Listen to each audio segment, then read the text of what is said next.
Hello and welcome back to another episode of the Weekly Waypoint. Can you believe I am still doing these? We are back in Trackmania. Nearly said Trackmania Nations Forever. Nope, this one's just called Trackmania because last time I showed off Trackmania, I showed off the Royale mode, or Royal mode, or whatever they're calling it. But that's not what Trackmania is really all about. This is more what Trackmania is all about. Although I would argue this first track isn't necessarily the best example, because I feel like the best Trackmania tracks are usually very tight, threaded needle at high speed kind of things, whereas this is more just, well, you'll see, it's more like understanding handling on different surfaces and stuff, and I wasn't very good at it. Anyway, as this has been published, Ubisoft Forward is taking place where you're learning lots about Assassin's Creed Mirage and Star Wars Outlaws, but unfortunately I do not have the power of Future Sight, so I won't be talking about those. However, we have had the Xbox Game Showcase with a Starfield Direct afterwards. I would like to talk a little bit about that. So one of the things I was most excited to see in this showcase was Avowed, and we saw gameplay of Avowed, and I am very much looking forward to it, especially because it's a Game Pass game, but I probably would have ended up buying it anyway. However, maybe not on release, because looking at the gameplay, I don't know, the combat looks weightless in a way. That kind of reminds me more of the Elder Scrolls Online than it does Skyrim. And to be fair, Avowed has never said it's trying to be Skyrim. This is just something that we've all assumed. But Avowed is looking like a very enjoyable B-tier Skyrim style RPG. And that's not a bad thing when I say B-tier, because I would consider Kingdoms of Amalur B-tier, although it's more of a hack and slash.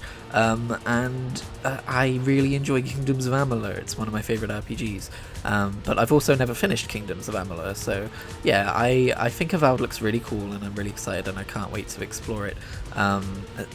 It's one of my, note this on your calendar when it comes out games, but also at the same time, I'm not expecting a Skyrim level experience. So, I mean, that's probably a good thing, because it means the game's got plenty of room to blow me away, and I'm excited to explore this fantasy world that Obsidian have made, because Pillars of Eternity, I've tried to get into it before, and I think I probably could if I really put my mind to it, but it's not the kind of game that I have lots of experience in playing, and I believe this is set in the same world as Pillar of Eternity, or Pillars of Eternity. So having more of a first-person RPG experience in that world is an exciting prospect for me, because people rave about that world. Well, they rave about the game that world takes place in, but I assume that also extends to the world itself, right? We also, I don't want to say saw Fable. Now, I've never been one of these people who complains that we get cinematic trailers and no gameplay, because I actually really enjoy cinematic trailers a lot of the time, and I really enjoyed this one, and I think it was an important one because it showed that they're getting the tone right. And just to preface this as well, I'm not a huge Fable player. I've played a bit of the first game and I've never played 2 or 3, but it's a series I want to get into, and it seems like that this new entry would be kind of like a ground floor get into it if it's a good game, kind of a deal. Sentence construction, who needs it? But I couldn't help but feel a little bit like, I mean, it was a really fun trailer, and I love, is his name Richard Ayoade? But I was kind of hoping to see what Fable would actually look like, but I guess we're gonna have to wait a bit longer for that, that's fine. Star Wars Outlaws got its cinematic trailer as well, and I'm not sure how I feel about it yet. It entirely depends on the gameplay, because I've never been, I know some people love the kind of outlaw, smuggler / bounty hunter, that kind of part of Star Wars, and apart from The Mandalorian, I've never been the biggest fan of that part of Star Wars. I'm more of the, you know me, I like my high fantasy, I like my cosmic lore, so obviously I like it when there's Jedi with force powers swinging lightsabers around, I'm basic like that. But given that we already knew this was going to be an open world game, I wasn't expecting that at all, by the way. But again, it depends what the gameplay's like. Ubisoft is very hit or miss for me. I'm a massive fan of the Assassin's Creed series, but I've tried Far Cry and Watch Dogs to no avail multiple times. But then I'm out here if this is going to be like any of their games, it's probably going to be like Watch Dogs.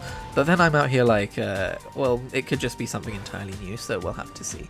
But I like the idea of an open world Star Wars game. They say it's the first open world Star Wars game, but I'm looking at LEGO Star Wars The Skywalker Saga I mean, it's pretty open world. You can technically travel to anywhere from anywhere, there's space travel involved, but It's not the first open world Star Wars game, come on. We saw a little bit more of Forza Motorsport, but I think the main point of that trailer was to tell us a release date, and that had already leaked, but oh my god, that game looks so good.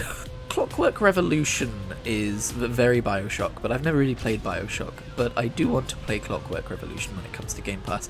There is an entire category of games that get announced at these Xbox showcases where I'm like, huh, neat, I'll play that when it comes to Game Pass, and then half the time I forget and never actually do. But it hits that kind of Game Pass medium of, I wouldn't buy this, but I would happily play this, and that this game belongs in that camp. It looks very fun. I've never really played or visited any steampunk worlds in fiction before, so this is pretty steampunk, right? Lots of clockwork stuff going on, right? Oh, I should mention that even though it got leaked, it was still this week, the Persona 3 remake.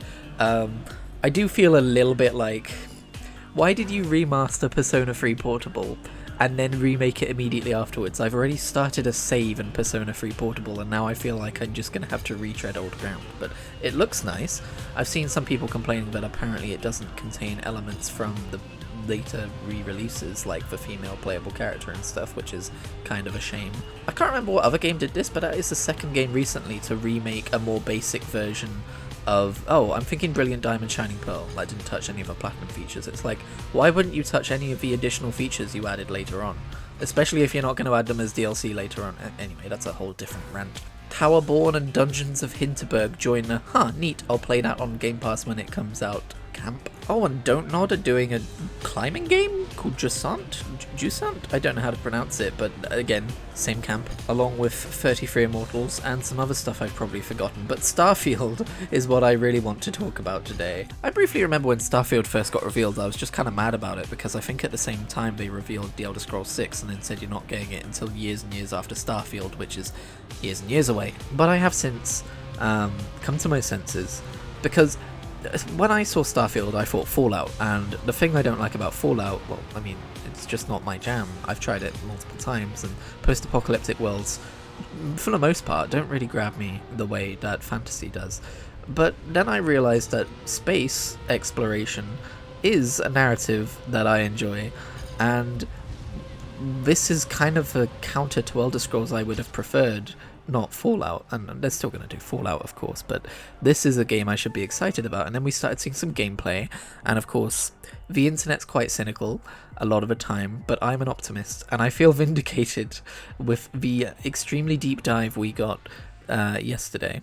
And it's every cynic I have seen about this game online has changed their tune and now is saying, holy shit, this game looks incredible. And it does, it really does. If they can stick the landing on this, like, of course they're not going to show us the bugs in a showcase like this, so we still don't know what state the game is actually going to come out in. But if they can stick the landing on what they've shown us, I think this is going to be one of the best games ever made so far. Like, it literally looks that good. Starfield looks like the kind of game I dreamed about as a kid. Like, I remember being in secondary school and there was this engine coming out which would allow people to make games in large universes, and I think something did come out of that eventually, but I don't remember what it was, but it wasn't until like a decade later. And like, we were talking about what our dream game would be, and I think I pretty much said, because it would have been out by then, like Skyrim in space, like Skyrim, but it's basically No Man's Sky, although we didn't have No Man's Sky back then. And that's kind of what Starfield is shaping up to be. Like, I mean, I think it's probably got more Fallout DNA than Skyrim DNA, but that's fine. The only thing I'll say is the shooting still doesn't look as satisfying as it could be. It looks better than it did in the first showcase, but it still looks like it could have been better. And facial hair looks god-awful. That's that's my only two complaints. Also, yes, I should probably bring up the Adoring Fan because he's been in some of my videos lately. I was absolutely shook by the Adoring Fan reveal.